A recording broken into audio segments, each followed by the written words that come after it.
नमस्कार दोस्तों, स्वागत है आपका आज के मुख्य समाचारों में। जी हां दोस्तों, आपको यहां पर देखने को मिलेंगी सुबह से लेकर शाम तक की तमाम बड़ी खबरें मुख्य समाचार ब्रेकिंग न्यूज अपडेट्स के रूप में। तो चलिए दोस्तों, जान लेते हैं आज की पहली बड़ी खबर। भारत के दोस्त इजराइल ने लक्षद्वीप को लेकर किया बड़ा ऐलान, मालदीव को दिखाया आईना। जी हां दोस्तों, प्रधानमंत्री नरेंद्र मोदी के खिलाफ मालदीव के मंत्रियों की अपमानजनक टिप्पणियों के बाद दोनों देशों के बीच राजनयिक तनाव बढ़ गया है। अब भारत के दोस्त इजराइल ने भी मालदीव को आईना दिखाते हुए लक्षद्वीप की प्राकृतिक खूबसूरती की जमकर सराहना की है। साथ ही उसने लक्षद्वीप को लेकर एक बड़ा ऐलान भी किया। इजराइल ने कहा कि वह इस केंद्र शासित प्रदेश में कल से समुद्री पानी को साफ करने के प्रोजेक्ट पर काम शुरू कर देगा। भारत में इजरायली दूतावास ने अपने एक्स हैंडल पर लक्षद्वीप की कुछ तस्वीरें शेयर करते हुए लिखा कि डिसेलिनेशन प्रोजेक्ट शुरू करने के भारत सरकार के अनुरोध पर हम पिछले साल लक्षद्वीप गए थे। इजराइल कल से ही इस परियोजना पर काम शुरू करने के लिए तैयार है। ये तस्वीरें उन लोगों के लिए हैं जो अभी तक लक्षद्वीप की सुंदरता को नहीं देख पाए हैं। इन तस्वीरों में इस द्वीप के मनमोहक और आकर्षक दृश्यों को देखा जा सकता है। इसके बाद दोस्तों, अगली बड़ी खबर। बिल्किस सामूहिक दुष्कर्म, 11 दोषी फिर जेल जाएंगे। सुप्रीम कोर्ट के फैसले पर बिल्किस बोली, सीने से बोझ उतरा, आज मेरा नया साल शुरू हुआ। जी हां दोस्तों, गुजरात में 2002 दंगों के दौरान बिल्किस बानो सामूहिक दुष्कर्म के 11 आरोपियों को समय से पहले जेल से रिहा करने के राज्य सरकार के फैसले को सोमवार को सुप्रीम कोर्ट ने रद्द कर दिया। फैसले के बाद बिल्किस के घर पर फटाके फोड़े गए। बिल्किस बानो ने सुप्रीम कोर्ट का शुक्रिया अदा किया। उन्होंने कहा कि असल में आज मेरे लिए नया साल शुरू हुआ है। मेरी आंखें राहत के आंसुओं से भीग गई है। पिछले 1.5 साल में आज पहली बार मेरे चेहरे पर मुस्कान आई है। मैंने अपने बच्चों को गले लगाया और मुझे ऐसा लग रहा है कि मेरे सीने से पहाड़ जितना बड़ा पत्थर आज उतर गया। अब मैं सांस ले पा रही हूं। वही न्याय का एहसास है। इससे पहले दोस्तों, फैसला सुनाते वक्त जस्टिस बीवी नागरत्ना और जस्टिस उज्जवल भुइया की बेंच ने कहा कि सजा अपराध रोकने के लिए दी जाती है, पीड़ित की तकलीफ की भी चिंता करनी होगी। इसके बाद दोस्तों, अगली बड़ी खबर। पंजाब में गठबंधन और सीट बंटवारा दूर की कौड़ी, अपने नेताओं को एकजुट करने के लिए जूझ रही है कांग्रेस। जी हां दोस्तों, पंजाब कांग्रेस के पूर्व अध्यक्ष नवजोत सिंह सिद्धू एक बार फिर सुर्खियों में है। उन पर आरोप है कि वह राज्य नेतृत्व को सूचित किए बिना खुद की सार्वजनिक रैलियां आयोजित कर रहे हैं। इसे लेकर राज्य के कांग्रेस नेता परेशान है। क्रिकेटर से नेता बने नवजोत सिंह सिद्धू पहले ही बठिंडा में 2 रैलियों को संबोधित कर चुके हैं और उनकी होशियारपुर और मोगा में 2 और रैलियों को संबोधित करने की योजना है। इन रैलियों को उनके समर्थकों द्वारा समर्थन दिया जा रहा है, जिनमें से कुछ को पार्टी विरोधी गतिविधियों के लिए निष्कासित कर दिया गया है। इसके बाद दोस्तों, अगली बड़ी खबर। राजस्थान में मंत्री सुरेंद्र पाल विधानसभा चुनाव हारे। कांग्रेस प्रत्याशी ने 11,000 वोटों से हराया। एमएलए चुने जाने से पहले मंत्री बनाए गए थे टीटी। जी हां दोस्तों, राजस्थान में विधायक चुने जाने से पहले ही मंत्री बनाए गए सुरेंद्र पाल सिंह टीटी चुनाव हार गए हैं। श्री करणपुर विधानसभा सीट से भाजपा प्रत्याशी और राज्य मंत्री स्वतंत्र प्रभार सुरेंद्र पाल सिंह टीटी को कांग्रेस के रुपिंदर सिंह कुन्नर ने 11,261 वोटों से हरा दिया। यह नतीजे सोमवार को आए। दोस्तों, आपकी जानकारी के लिए बता दें कि सुरेंद्र पाल सिंह टीटी को विधायक बनने से पहले ही भाजपा ने सरकार में राज्य मंत्री बना दिया था। राजस्थान में ऐसा पहली बार हुआ जब विधायक बनने से पहले ही किसी व्यक्ति को मंत्री बना दिया गया हो। इसके बाद दोस्तों, अगली बड़ी खबर। अहंकारी भाजपा सरकार के खिलाफ ये न्याय की जीत। बिल्किस बानो केस में सुप्रीम कोर्ट के फैसले पर बोले राहुल गांधी। जी हां दोस्तों, सोमवार को सुप्रीम कोर्ट ने बिल्किस बानो सामूहिक दुष्कर्म मामले में सुनवाई करते हुए गुजरात सरकार के आदेश को रद्द कर दिया और सभी 11 दोषियों को फिर से जेल भेज दिया। अदालत के इस फैसले से विपक्षी दल हमलावर हो गए हैं और उन्होंने कोर्ट के फैसले का स्वागत किया। इसी कड़ी में कांग्रेस नेता राहुल गांधी ने भी खुशी जाहिर की और कहा कि यह बिल्किस बानो के संघर्ष की जीत है। राहुल गांधी ने social media network site x पर पोस्ट साझा करते हुए लिखा कि चुनावी फायदे के लिए न्याय की हत्या की प्रवृत्ति लोकतंत्र व्यवस्था के लिए खतरनाक है। आज सुप्रीम कोर्ट के फैसले ने खुद बता दिया कि अपराधियों का संरक्षण कौन करता है। बिल्किस बानो का संघर्ष अहंकारी भाजपा सरकार के खिलाफ न्याय की जीत का प्रतीक है। इसके बाद दोस्तों, अगली बड़ी खबर। डिप्टी सीएम शिव कुमार बोले, आखिर हम भी हिंदू हैं, रोज करता हूं भगवान राम की पूजा। 22 जनवरी को कर्नाटक के सभी मंदिरों में पूजा का आदेश।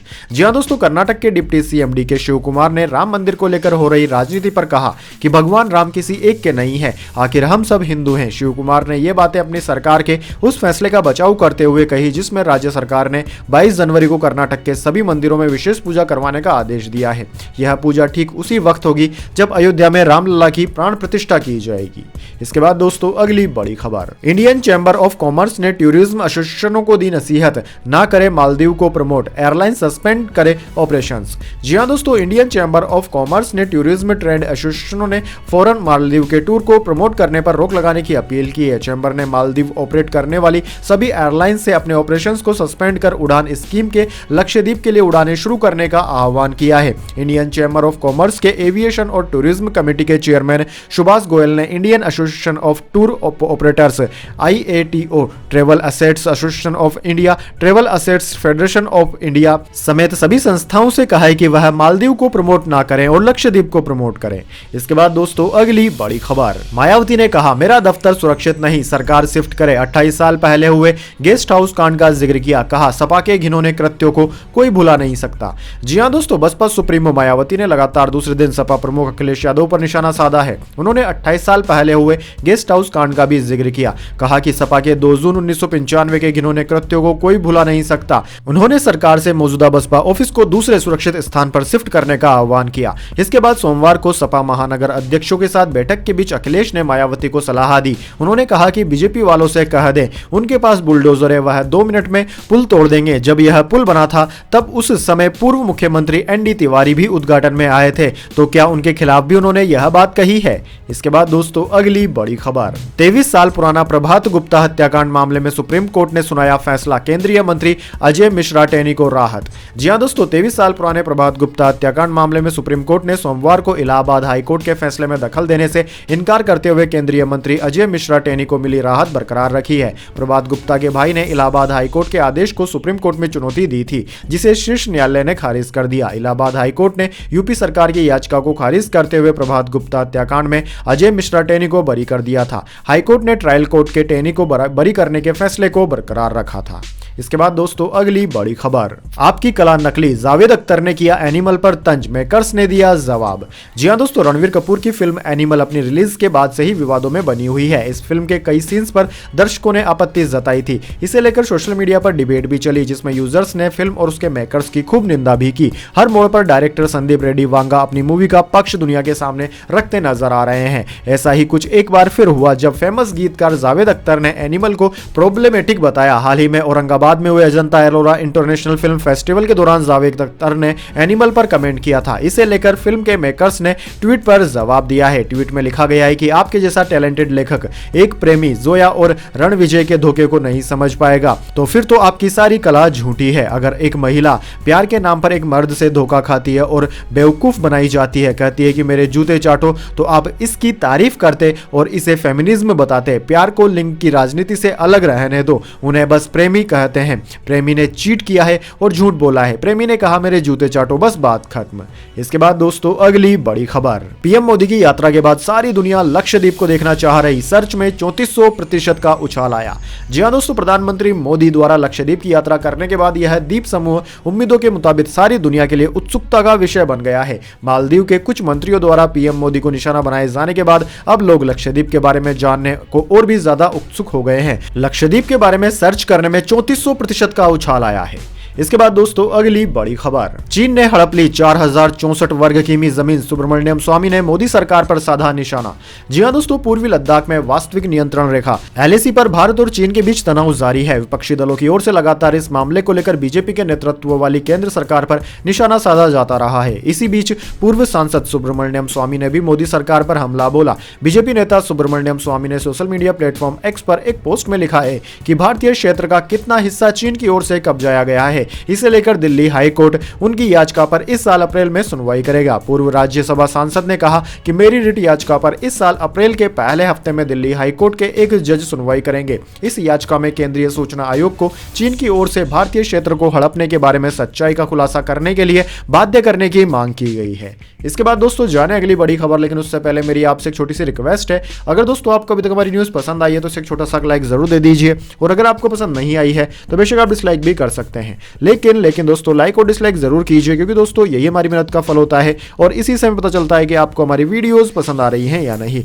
तो चलिए दोस्तों जान लेते हैं आज की अगली बड़ी खबर। सेंसेक्स 670 अंक गिरकर 71,355 पर बंद। निफ्टी भी 197 अंक गिरा। IT और बैंकिंग शेयर्स में ज्यादा कमजोरी रही। जी हां दोस्तों, शेयर बाजार में सोमवार को गिरावट देखने को मिली। सेंसेक्स 670 अंकों की गिरावट के साथ 71,355 के स्तर पर बंद हुआ। वहीं निफ्टी में भी 197 अंकों की गिरावट रही। यह 21,500 513 के स्तर पर बंद हुआ। वहीं दोस्तों सेंसेक्स के 30 शेयरों में से 24 में गिरावट और 6 में तेजी देखने को मिली। एमएफसीजी, आईटी और बैंकिंग शेयर्स में ज्यादा कमजोरी रही। दोस्तों बात करें निफ्टी 50 के टॉप गेनर और टॉप लूजर स्टॉक्स की, तो दोस्तों निफ्टी 50 के टॉप गेनर्स में आज अडानी पोर्ट्स, ओएनजीसी और एनटीपीसी रहे, जबकि निफ्टी 50 के टॉप लूजर्स में यूपीएल, एसबीआई लाइफ और एसबीआई रहे। इसके बाद दोस्तों अगली बड़ी खबर, म्यूचुअल फंड एयूएम पहली बार 50 लाख करोड़ के पार। दिसंबर में इक्विटी म्यूचुअल फंड इनफ्लो 9% बढ़कर 16,997 करोड़ रहा।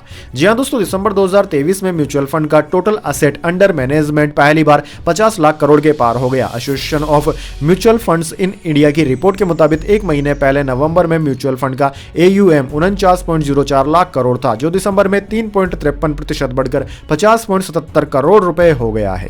इसके बाद दोस्तों अगली बड़ी खबर, बीजेपी के गढ़ में फारूक अब्दुल्ला ने की रैली, कहा अगर हमें पाकिस्तान जाना होता तो पहले ही चले जाते।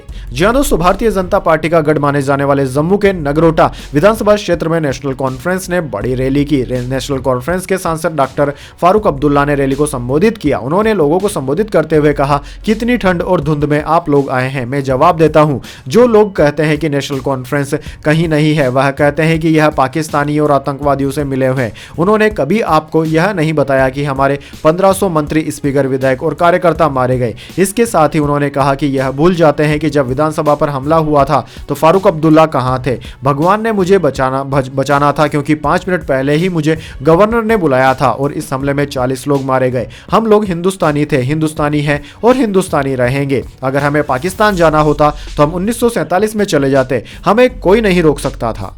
इसके बाद दोस्तों अगली बड़ी खबर, सलमान खान के फार्म हाउस में घुसने की कोशिश, पुलिस ने 2 लोगों को अरेस्ट किया। फर्जी आधार कार्ड मिले, गैंगस्टर ने धमकी दी थी।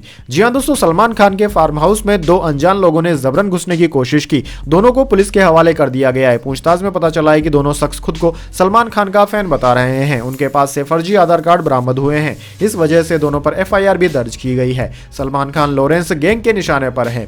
दोस्तों सलमान खान का फार्म हाउस नवी मुंबई के पनवेल में है। 4 जनवरी की शाम 4 बजे 2 अनजान लोगों ने एक्टर के फार्म हाउस में जबरन घुसने की कोशिश की थी। इसके बाद दोस्तों अगली बड़ी खबर, शमी इंग्लैंड के खिलाफ पहले 2 टेस्ट से बाहर। सूर्य कुमार हार्निया की सर्जरी के कारण मौजूद नहीं रहेंगे। पहला मैच 25 जनवरी से।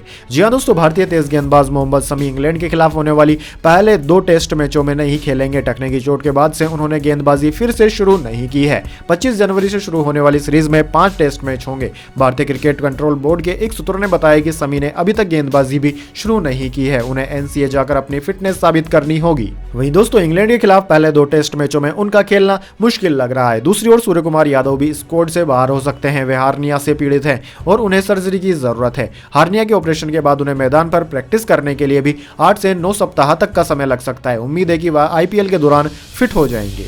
इसके बाद दोस्तों अगली बड़ी खबर, केजीएफ के बाद 10 गुना बढ़ी यश की फीस। कभी दिन भर में 50 रुपए कमाते थे, अब रावण के रोल के लिए मांगे 150 करोड़।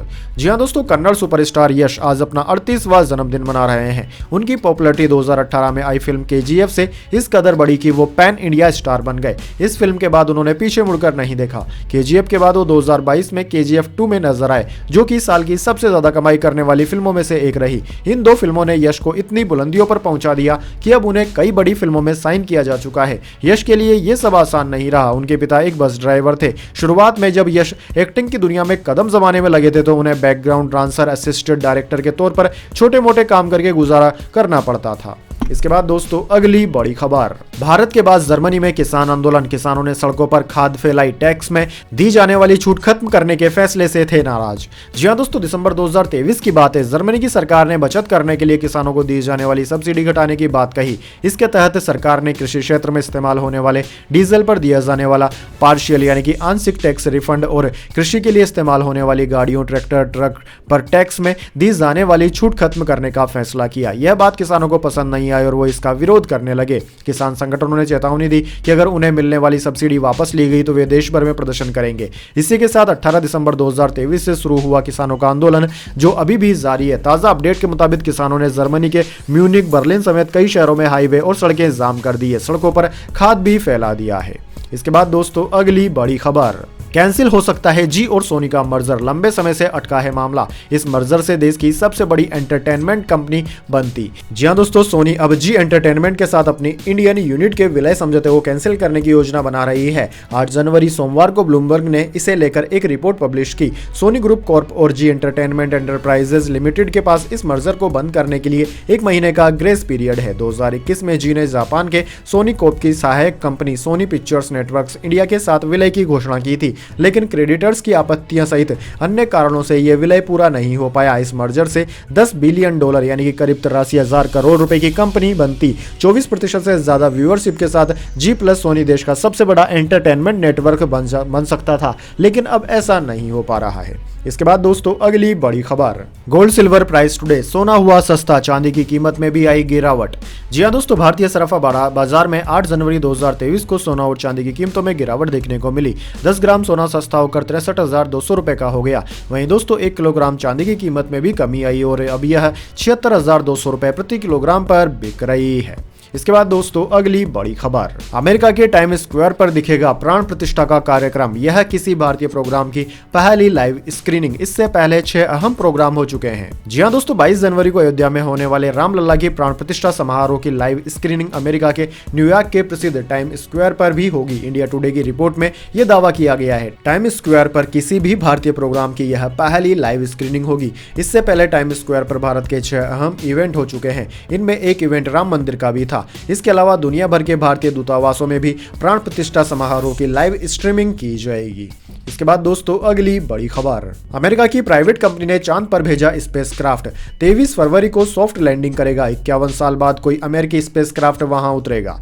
जी हां दोस्तों, अमेरिकी private company United launch alliance ने सोमवार को मून मिशन पेरेग्रीन 1 लॉन्च किया है। इसे भारतीय समय के अनुसार 12:30 बजे फ्लोरिडा के camp Canaveral space course station से चांद की ओर रवाना किया गया। पेरेग्रीन 1 को अमेरिका की ही एस्ट्रोबोटिक कंपनी ने बनाया है। इसे यूनाइटेड लॉन्च अलायंस के वल्कन सेंटोर रॉकेट से लॉन्च किया गया है। दोस्तों नासा के मुताबिक पेरेग्रीन 1 चंद्रमा के मध्य अक्षांश क्षेत्र पर 23 फरवरी को लैंड करेगा। इस इलाके को स्टिकनेस की खाड़ी कहा जाता है। ऐसा हुआ तो 51 साल में पहली बार कोई अमेरिकी स्पेसक्राफ्ट चांद की जमीन पर उतरेगा। इसके बाद दोस्तों अगली बड़ी खबर, अर्जुन अवार्ड को लेकर भावुक हुए मोहम्मद शमी, बोले यह किसी सपने के सच होने जैसा है। जी हां दोस्तों, भारतीय तेज गेंदबाज मोहम्मद शमी ने अर्जुन अवार्ड पर अपना बयान दिया है। दरअसल दोस्तों इस तेज गेंदबाज ने कहा कि यह किसी सपने के सच होने जैसा है। लोगों की उम्र पूरी जिंदगी निकल जाती है लेकिन इस अवार्ड को जीत नहीं पाते। मुझे खुशी है कि मेरा नाम अर्जुन अवार्ड के लिए नॉमिनेट किया गया है।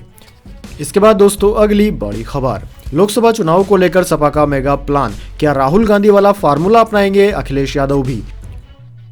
जी हां दोस्तों, पूर्व मुख्यमंत्री अखिलेश यादव सपा के मजबूत गढ़ कहे जाने वाले कन्नौज और आजमगढ़ से चुनाव में उतरने जा रहे हैं। इन दोनों सीटों पर बीते चुनाव में सपा को करारी शिकस्त मिली थी, तो ऐसे कयास लगाए जा रहे थे कि सपा अब अपने गढ़ को भी नहीं बचा पा रही है। ऐसे में अखिलेश यादव पर न सिर्फ अपने गढ़ों को बचाने की जिम्मेदारी थी बल्कि इन दोनों सीटों पर पार्टी को जिताना भी उनका लक्ष्य है। अब दोस्तों अखिलेश यादव 2 सीटों से लड़कर राहुल गांधी वाला हिसाब भी करने जा रहे हैं। तो दोस्तों यह इतिहास की तमाम बड़ी खबरें। इसके बाद दोस्तों बारी आती है आज के माइंड क्यूज क्वेश्चन की। जी हां दोस्तों, एक आसान से सवाल का जवाब देकर आप जीत सकते हैं एक सरप्राइज गिफ्ट हमारे यूट्यूब चैनल की ओर से। तो दोस्तों आज का सवाल आपकी स्क्रीन पर आ चुका है। लक्षद्वीप के मुख्यमंत्री का नाम क्या है। जी हां दोस्तों, अगर आप जानते हैं कि लक्षद्वीप के वर्तमान मुख्यमंत्री का नाम क्या है तो जल्दी से कमेंट बॉक्स में लिख दीजिए। अगर दोस्तों आपका जवाब होता है एकदम सही और आप चुन जाते हैं लकी विजेता के रूप में तो आपको मिल सकता है एक सरप्राइज गिफ्ट हमारे यूट्यूब चैनल की ओर से। तो दोस्तों जल्दी से अपना उत्तर कमेंट बॉक्स में लिख दीजिए, वीडियो को लाइक कर लीजिए और चैनल को सब्सक्राइब करके बेल आइकन भी दबा लीजिए। धन्यवाद। वंदे मातरम। जय हिंद, जय भारत।